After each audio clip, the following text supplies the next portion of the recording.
Welcome back to the Geek Speak show. So let me bring in Sean Clem for this one again because this interview is going to be about something that I keep saying I love seeing him grow into. Not grow anymore. He's already a giant as it is. We don't need any more growing, but he's growing as a comic book collector. You've heard us talk about his comic book hunting sprees that he goes on. Remember last month when he was here for Free Comic Book Day? Then how excited he got when we went to Frank and Sons. I think I gave him a heart attack, though, when I told him about the next guest we're going to talk on, because I showed him what he has in his collection, and he was ready to spend some money until he saw what some of them are worth, and for good reason. You'll see that. The Darren Watts is our guest. He's the owner of the Fantastic Collection. If you've watched the Selling Superman documentary, you know his story. You've seen some of the collection, at least what started the collection. You can see everything at fantasticcollection.com. I have it linked in the show description. And Darren joins us now on the Geek Speak show. Welcome, Darren. How are you? Hello. How are you guys? Doing good. Doing good. We are surviving. Thank you, Henry, for bringing me back on. I am alive. So, Darren, I have a question for you. I'm gonna go ahead and start out with my very first one. And my first question that I have is, in your eyes, what separates a true comic collector versus a casual buyer? Well, you missed a category, and that's kind of where I'm at as well. You got to bring an investor in there too. So, a collector can mean a lot of things. It can mean that someone's zooming in on a certain genre. Maybe they like Bronze Age horror. Maybe they like a certain character. Maybe they're trying to create a run. Maybe they want just keys of a certain era or keys of a certain character. It could be for a lot of reasons. I know someone that collects shark covers, you know what I mean? And that's not uncommon at all. There are people that collect all different kinds of things. I actually loosely collect what I've called dudes throwing dudes covers. I crack up when you have some guy that is launching some other dude above his head, ready to throw him at a crowd of people or something like that. Just the most useless real fighting move in existence, probably. But again, people do it for the different reasons. I myself am a hybrid collector of definitely art and things I like visually. It could be certain story ties, but also on the investment side. So that is definitely an important part of what I curate, is things that I believe are blue chips and have staying power, as well as either an artistic or a character connection. It's a way for me to hedge and diversify assets and whatnot. And what better way to have something that you think is cool to look at, share with your friends or whatever else. So I would say that really a casual comic book collector could mean, someone that is, more of a reader or following the stories, whereas a collector may want to focus more on the grade because they're thinking about the staying power later. But it could mean all different things. I mean, again, like you guys saw in the movie, one of my best friends, Brian Kruger, I mean, he's a raw guy. He collects like crazy, but he has no interest in graded books. So I think it depends on the goal. Yeah, that's really interesting. It was the series that got me into actually starting to collect comic books was Predator versus the Marvel Universe. And so like I'm a huge like Predator fan versus Aliens and stuff. So recently when I went with Henry to Frank and Sons, started collecting a lot of those 80s and 90s Dark Horse comics of those ones. Saw a lot of those over there, and artwork's just beautiful, and I love the story behind Predators and the lore and everything. It's always really cool. Absolutely. So the next question I have for you, what is the first thing you look at when you're presented with a rare and potentially valuable comic? Definitely scarcity. Because if I'm collecting it, if I'm, acquiring it for what I would consider a nostalgic piece or historic piece, like I just picked up an All Negro #1. It's one of the famous, or I should say my most favorite purchases I've made to date, to be honest with you, because of what that comic means. The history of how it was produced, the pricing of being 15 cents in a 10-cent era, and why that was. And again, it's I think people get caught up a lot of times in the justness of history one way or the other. I think it's important to just recognize that there were figures of, places in time and moments in time where certain things were how they were, and to recognize and preserve that is really important. So I was able to get the fourth nicest copy of that comic in existence, and I thought that was a really special thing because you don't see them much. Um, but I also on that same day got an Action 2, which is obviously Nice. incredibly relevant, where you have the second appearance of a certain hero that I think everyone knows. So the fact is that yeah, I would say scarcity more so than grade Hmm. in my book, and the relevance of the comic as well. So if it's a first something special or monumental in some way, then for me personally, that is what I'm going to prioritize. I really like what you said about like kind of thinking about the time of when that comic was around, because that's one thing I noticed and I saw compared to that comic I read of Predator Kills the Marvel Universe of today versus the writing styles of what they had in the 80s and 90s, and I'm pretty sure that that one was like even more different. But it's very interesting to see the contrast and the differences and some similarities too when it comes to the storytelling, the artwork that goes into these comic books at different times. And so I always think that was really awesome. Absolutely. I mean, again, people have a large calling for pre-code horror, right? Mhm. Right. For a lot of that reason. I mean, to think that some of this stuff was sitting on the shelf at some five and dime back in the day, and you had some 8-year-old asking their mommy, "Why is that lady getting her head chopped off?"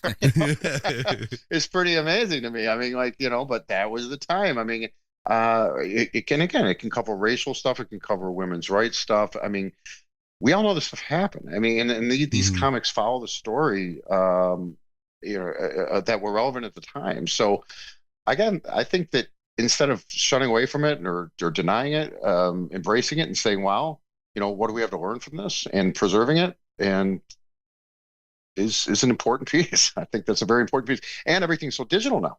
This is Yeah. physical. You know what I'm saying? Everything's so digital now. It's not the same. You know what Yeah. I mean? When you're holding something in your hand, you're like, "Wow, this was circulating in the 30s or the 40s or whatever." I mean, Mhm. to think about what that means, to me, is just a very cool component of it. It's just so satisfying when you're able to actually tangibly hold something in your hand of like a piece of history, honestly. Absolutely. So next question that I have for you, since you started the Fantastic Collection, have you ever said no to any comics that were presented to you? Oh God, most. Yeah, of course. I mean, again, most books, I'm not buying. It's very rare now that I'm really identifying with something. Um, yeah, I mean, again, partly because of the head start my father, I guess, gave me, if you will really look at it that way.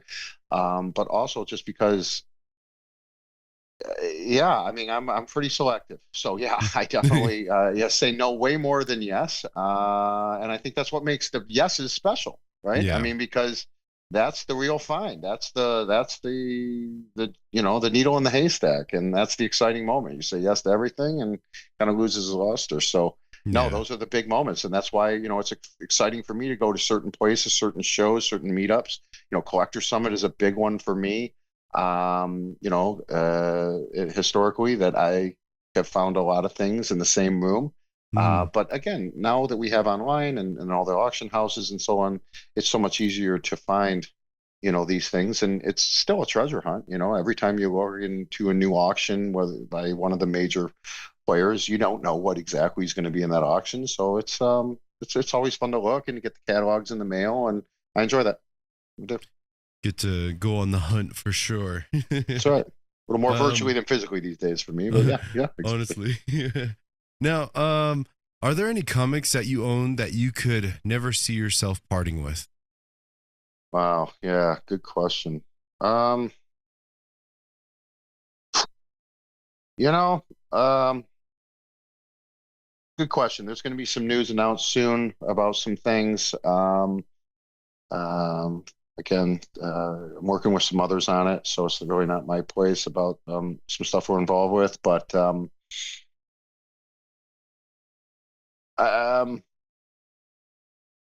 never is a strong word. It's just, again, I think the right place, right time.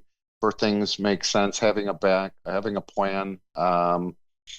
It would have to be calculated. So, at this time, I certainly don't have a desire. I'm acquiring. In fact, like right now, I'm building a complete Star Wars original series run, but all 9/8. And again, that is not something that my father had necessarily in the collection. Yes, there were several, but I mean, there's 107 issues of that Hmm. series, and I'm sure I've had to buy 75% of it, but Star Wars is one of my childhood favorites, still is in certain cases, depending how well they do certain movies and things, the storylines. But the answer is that, again, and does it need to be 9/8? No. But I mean, I'm building it so it's that extra special where it's like, all right, these are a full run of 107 copies of 9/8. So what that means is there's other things that maybe I would trade and or get rid of duplicate copies to get something I'd want more. Hmm. If you will. So there's some of that. I definitely have used the collection as trading fodder over the years. Hmm. To again, if some comic is somebody's dream comic and it's not something that is mine, why in the world not make an arrangement on that and get something that I prefer more while they're getting something they prefer more? Everyone's winning. It's beautiful. So, yeah, I'm not trying to intentionally dodge the question, but I mean, I guess it really comes down to the fact that I haven't really had an urgency and or need to really think about it too much. Um, Nothing that I have, aside from let's say the Superman in that condition, would be irreplaceable. Hmm. I did sell the Batman one. It's an 8.0. I mean, that's pretty up there. You know what I mean when you're getting there. But that was the right move at the time. Batman is not my main dude at all. And again, no disrespect, but the fact is that someone else could enjoy that comic far, far more than I could. And for the monetary value of that I can put to work in other places, um, just makes much more sense all around. So let Yeah. someone else enjoy that book that means so much to them. They deserve it and they pay for it. And I'm getting the opportunity other places. So that's what makes it great, right? Is there's a person on each end. One guy Yeah. wants it real bad and one guy's satisfied with the deal, or they wouldn't let it go. So nothing irreplaceable except for, like I say, the Superman in that condition. Hmm. But Yeah. Uh, but listen, there's definitely things that are not for sale right now for sure. Of course, yeah. Yeah, there's like I would have to say maybe a couple comics that I have that I'm just like I'm not at that stage yet to where like grading or collecting or anything like that. But in the future, if I ever wanted to level up to your level as a collector, is there any particular comic that I should start with that's a high value collection with? Well, again, that is totally in your choice to make. I mean, again, I can't give any advice on to what your preferences are. Like, for example, maybe, and I'm just using a friend of mine's example. He's a big signature guy. Mhm. Well, he may have some signatures in on certain books that maybe are the only one. It's a Yeah. one on one. Well, that's a one on one. To him, that is invaluable because he can't replace it. So he has Mhm. that certain artist on that certain book that maybe, is a special situation. So, I have certainly several signatures. I have not gotten any books signed myself. I've purchased them as signatures.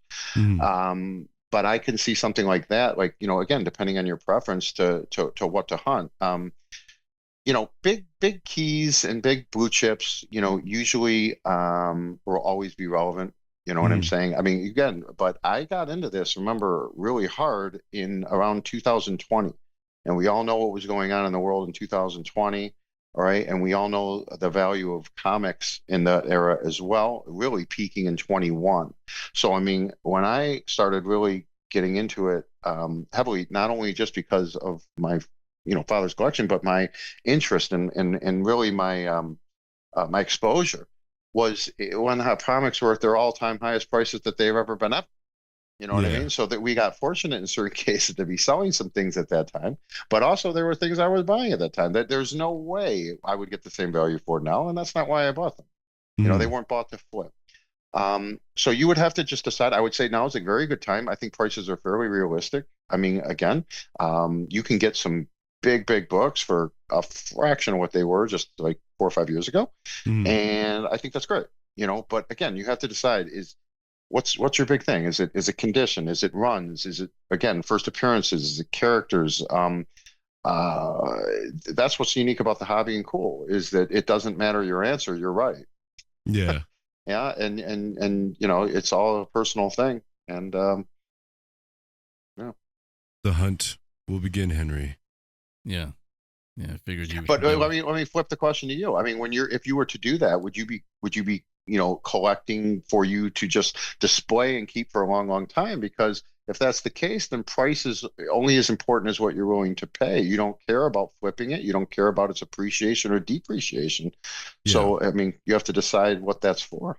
Yeah. See, that's something I've kind of been bouncing back and forth is because I did see like some graded models at of graded issues at some comic book stores I went to, and I was like, that's very interesting. And then so the guy I bought some comic books from, he was just like, "Do you want to get these graded, like brand new comics that I bought?" And I was just like, "I want to read them though, like I love reading the artwork and stuff, Mhm. So that's where he gave me the idea. He's like, "Well, that's why you buy two, That's right. one for reading, one for grading." And that's a very common thing, and it's a very smart thing for a comic book store owner to tell you, isn't Yeah. it? So I guess as kind of my drive for comic books develops and stuff, I do have a little bit more appreciation, especially going to Frankensons and getting those 80s and 90s Predator comics. They are older, and the Dark Horse Comics isn't making any more of those. So I try to take a little bit more care of those ones because they're pretty hard to find. Of course. So it's just something special having those there. And so, like how you mentioned, like maybe getting some signatures either from artists and stuff like that who made those, it could be a fun adventure. Like for me, I think it would be about the adventure more so than the monetization worth of it. That is a massive reason to do so. I think what you'll do is as you will get more involved, you'll start, of course, knowing people. It's a small community of it, a big community. The cons, you'll start seeing familiar faces. You'll start seeing familiar dealers, and one thing can lead to another as far as friendships. I mean, I certainly have developed several. So it's a self-fulfilling prophecy. The more involved you get, the more that you're going to get exposed to, the more you're going to have people watching out for you. They're going to be like, oh yeah, man, that's Sean. What is it, Sean? Whatever. Yeah, he really loves that Punisher stuff, and blah blah blah. Yeah. I've had people put stuff aside for me, and that's the camaraderie of it. I talk a Mm, lot about that. Is that this quote hobby, if you will, for the most part, is filled with really good people, man. Because if you're not, you get identified and exposed pretty quickly. You get yeah. black labeled, if you will, and then again, you Mm. can't run from social media and can't from this small community nowadays. I mean, and you're a jerk. You rip someone off, people find out, Yeah. and it's just you don't strike me as that person. So I think again Yeah. that you'll find the welcoming side to be just that. And I think that you're right. I mean, the hunt of it for someone like you that's looking in those style books, those are the books that you're going to find at cons. Hmm. Those are the books you're going to find in the long boxes, digging through, and every dealer is a new potential. You don't know what that dude has. Yeah. And again, so yep. I mean, again, with me, with reading, I'm fortunate enough to have so many books that, again, came from the original collection in all different, conditions. So, like, Mm. me, obviously, no secret, I'm a large Superman guy and always was. This is not because, Daddy ended up having this incredible Superman one. No, that was my character when I was a little boy and all the way through, and really was taught to respect and also did so on my own. Again, watching shows decades ago. And of course all the movies and so on. But the point is that I had the luxury of reading the original Superman books, the Golden Ages, Yeah. because they weren't in amazing condition, some of them. I mean, Phantas is known for its incredible condition because of the way my father collected, but that does not mean that there weren't tens and tens and tens and tens of thousands of copies, whether either duplicate or just in general, that were, in the lower grades that were very just readable. And I did. I mean, I Yeah. spent a lot of time really researching and filling in the gaps of some of the characters that I had assumptions on or whatnot, and really learning the academia behind it, and completing my knowledge because I had the opportunity to firsthand. Hmm. And yes, you can always go online, and DC and Marvel have their online media source where you can read any comic ever published, but it's not the same as holding it. I don't have to tell you that, you know what I mean? Yeah. And it's just an easier read, and I don't know, it's just it's the way to do it. I mean, it's the authentic way to do it. So anyway, I think again, you have to decide. You may say, listen, man, I don't care what the grade is, just to have something back from the 40s or whatever else. Is incredible to hold in my hands and whatnot. And it is. Yeah. Holding a piece of history for sure is definitely something special. I know, like when I read my comic books, I set the mood in the room. I play some music. Like I get in my Awesome. chair, get my lemonade, and like we're just set some time aside and just dive deep into the universe. You know what I mean? It's huge, man. Yeah. Yeah, I think we know what he's gonna do in San Diego later on. He's gonna go on a hunt for those comics you mentioned. But let Yeah. me jump in here, Darren. And you kind of mentioned this a minute ago. It's something that we talk about on the show a lot for obvious reasons. It's creeping into everything, including comic books. Like you said, a lot of stuff is digital. AI art is also becoming a thing. With all these modern toys, things that we're getting, do you see any interest in collecting going away, or do you get stronger, or what do you think collecting is going to look like with AI and digital stuff? Yes, I mean, hey, if I knew, man, right? But I can tell you my inference, and I talked to a lot of people with it. Eric in the film, that designed our label. He works for me full time in two of my different businesses, and he's our creative director. And again, his talent is off the charts, but he's also an incredible friend, an incredible guy, and we talk about it all the time because he's an artist, Yeah. but he's drifting in more to the digital world. Um, two things. Generational depends a lot. Again, it's like, what are my stepkids going to want? One day when they have a couple bucks in their pocket, to collect if they're able to and fortunate enough to. Are they going to want something nostalgic and vintage, like from the day that is like, wow, everything is digital, so it's really cool to own the analog, if you will, or the physical. Is that going to happen? Or is there going to be the problem now too is that, like, again, when my parents, certainly were younger, you only had a certain amount of things you could collect, right? Now it's so vast, you have to spread out all that demand. You know what I mean? So comic books is now just one little thimble in an ocean of what you can collect in the world. I mean, again, what were Funko Pops? What was all the different games, whether it be Pokemon or Magic or Yu-Gi-Oh or all the different things. I mean, these are all major sources of collecting now. So is it, with all these things available, is it a watered down, or is it, just is the demand going to be there? Because again, it's cool to own something that you can touch in this day of AI and, like you say, digital content. NFTs, they were hot for a minute, right? Are they going to pick back up? I mean, again, I own a few NFTs in the comic world. I own some first edition books that are fake. I mean, when you say fake, I mean they're not real, right? I mean, they're created digitally and they have artificial scarcity given to them. Whatever. Okay, I just invest in a few of these things. I'm into crypto. But the point, they're not into crypto. I mean, you have all these options of where people can put their resources, time, energy. I mean, look what happened to something like stamps. Who collects stamps anymore? That was a big deal back in the day, Yeah. and there's things that have gone in and out. So we'll have to see. I mean, again, I have two feelings. Either generationally, it's going to kind of phase out because even down to sports cards and things like that. I mean, who's going to collect Mickey Mantle that has no connection to Mickey Mantle? You know what I mean? Or maybe that's a huge example because it's just such a household name. But like someone like I don't know, Sandy Koufax, Ernie Banks, Ted Williams, you know what I mean? These are major Hall of Fame. I'm just naming baseball players right now. Well, but if you have no connection with them because you're two generations away from when they played, never even saw a game, why would those cards be valuable? For future generations. So will it sizzle out? Is like again the I used to listen to my grandfather talk about that guy Larry Bird play. You know what I mean? I mean, one day, Yeah. maybe.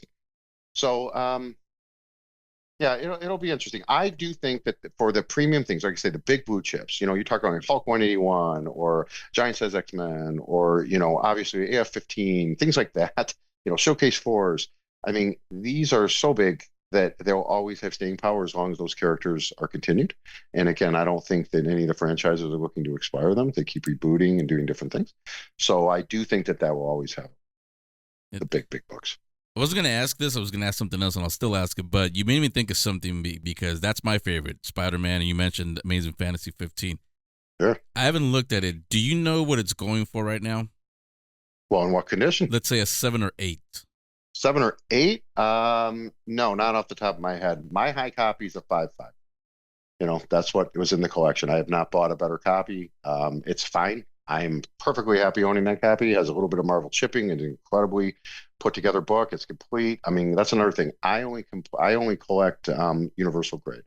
So if it's restored or incomplete, I will either sell it or trade it or whatnot, and get into the at least a mid-grade Universal copy. I want to just have something that's complete and unaltered. But no, not off the top of my head. I do have a 3.5 that is in the Metropolis auction that's present right now of Amazing Fantasy 15. So I guess we'll see what that goes for. I do know that a Hulk 181 just sold on Heritage for mid to high 60s. And whether that was before or after buyer's premium, I forget. But I mean, you're talking about that book being like a $90,000 book before. You know what I mean? So, but again, certain books. I mean, again, you're talking the tip top of the iceberg there, right? Just the biggest books in the world in the sense of notoriety, right? I mean, AF-15s and Showcase 4s, and again, Marvel Spotlight 5s, and again, Hulk 181s. I mean, these are Fantastic Fours, X-Men 1s. I mean, again, big. So, that's a different little level. I think that those will always be highly relevant. Just because of scarcity and demand and just what they really mean, and as far as starting everything out. Yeah, that kind of leads into the question I was going to ask you. It's kind of morbid, but I was thinking about it as you were saying it, because I start to think that way too. And I don't have a fantastic collection. I don't collect comics. I have toys, original, like you mentioned Star Wars. I have a lot of the original ones. My son especially, he loves them. But have you thought about what's going to happen to the Fantastic collection when you're not around anymore? Well, yeah, that's a discussion in our home regularly. I mean, not like regularly, but I mean, again, the good news about me is I have such a support system in the sense of who I'm involved. Again, my wife, I mean, if something happened to me tomorrow, she has the, names and numbers of the people that could totally handle her, with fairness and everything like that. Heritage, as I've talked about in the film and whatnot, has been a great partner. But recently I've done more with Comic Connect, and Vinny and Steven Fizzler. I mean, they're icons in the industry, incredibly fair and dudes with a lot of integrity. So, again, just dealing with the top people that have the best reputations, it kind of just sets you up for, again, generational success. And again, if 20 years from now, those people aren't doing the same thing, I mean, I'm assuming Heroes will still be around, it's just a matter of getting a hold and doing it right. So, but again, I've met other personal friends that are comic dealers now. Again, Harley Yee, Rob Isaac from Red Hood Collectibles out west in Vegas. I mean, again, he's become a good friend, and that's what happens. And I think that's what will happen, as and you guys continue to collect and whatnot as well, is you just start forming that. So there would be people that would be able to step in, step up, and they would. That's just how these things happen. I've watched, unfortunately, several, dealers or prominent collectors pass away since I've been involved in this. It just happens. And just watching what the community's done has been, humbling and comforting, to be honest with you. Yeah. Well, hopefully that you won't have to worry about that for a long time, like you said. Yeah. And when I do, I won't know about it anyway. All right. That's what my mom said too. Yeah. But coming back to now, This is kind of for Sean Clinton a little bit. Are there any books that I guess as I should say he should start buying up because new generations are about to be introduced to Supergirl, Tombstone, Mhm. Doctor Doom, obviously with the movies. So, Mhm. do you think any comic books there already are, but any comic books featuring those characters in particular because of the movies, are they going to have any more value than they do now? I mean, that's always the case, right? I mean, I think people are getting a little desensitized to it because there's always, the next movie and the next this and the next show. And again, sometimes it can depend on the quality of that show. Look at what happened with Invincible.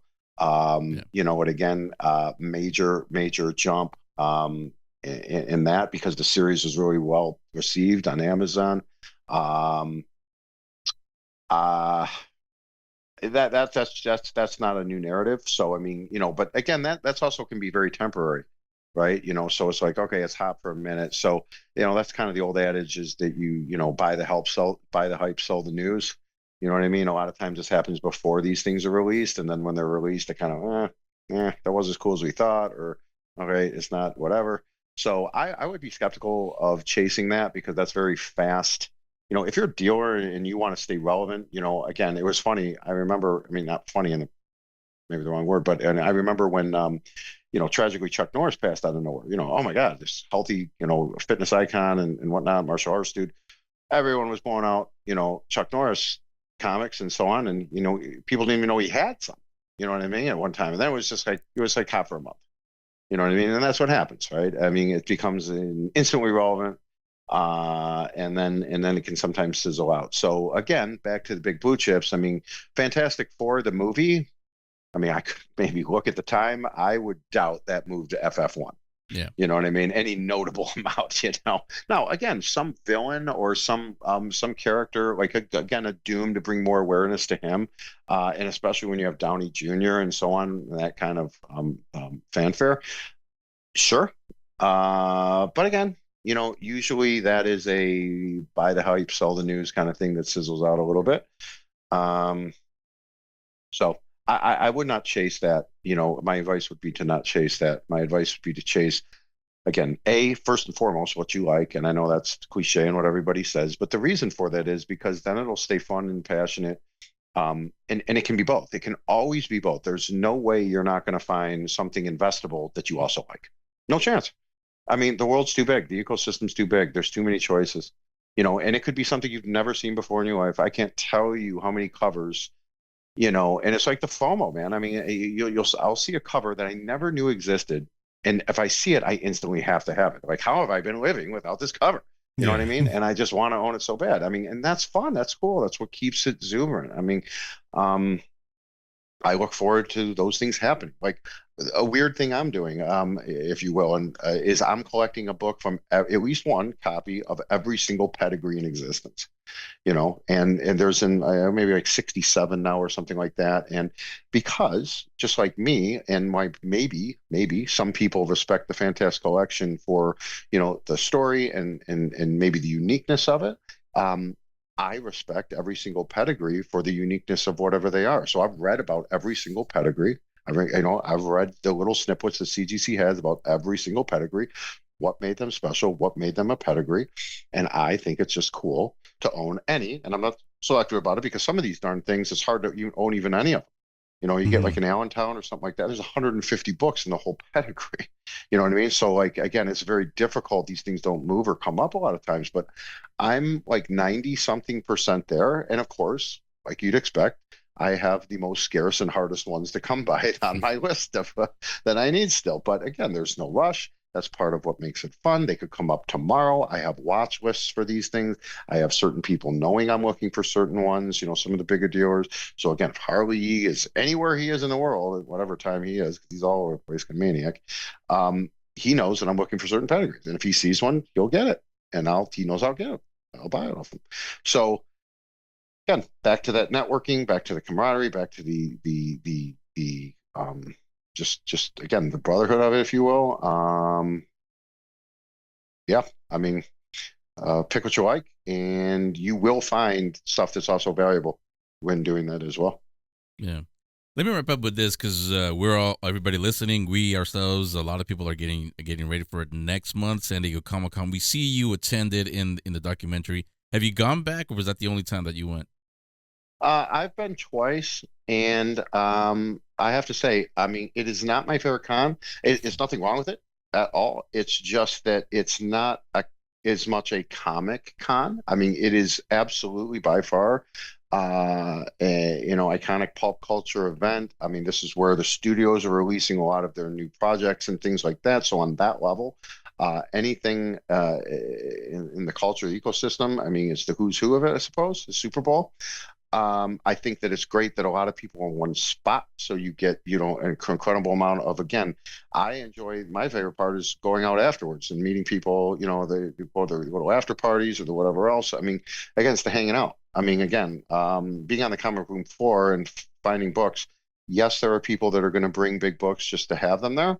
But there's other cons that for the serious collector are much more highly regarded, and that would be, perhaps Baltimore, Little Giants, Heroes Con in North Carolina, certainly Collectors Summit, so as far as in-person shows, most dealers will tell you, and most hard collectors will tell you that is not the Mecca, if you're there for comic books.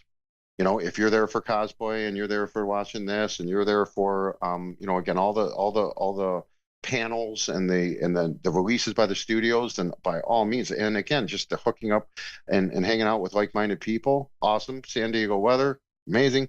So I wouldn't say anything against it. It's just that I don't. That's not something that for me, what I'm doing at this point is necessary every year. I do have a very good friend that lives in San Diego. So I'm always, timing around seeing him.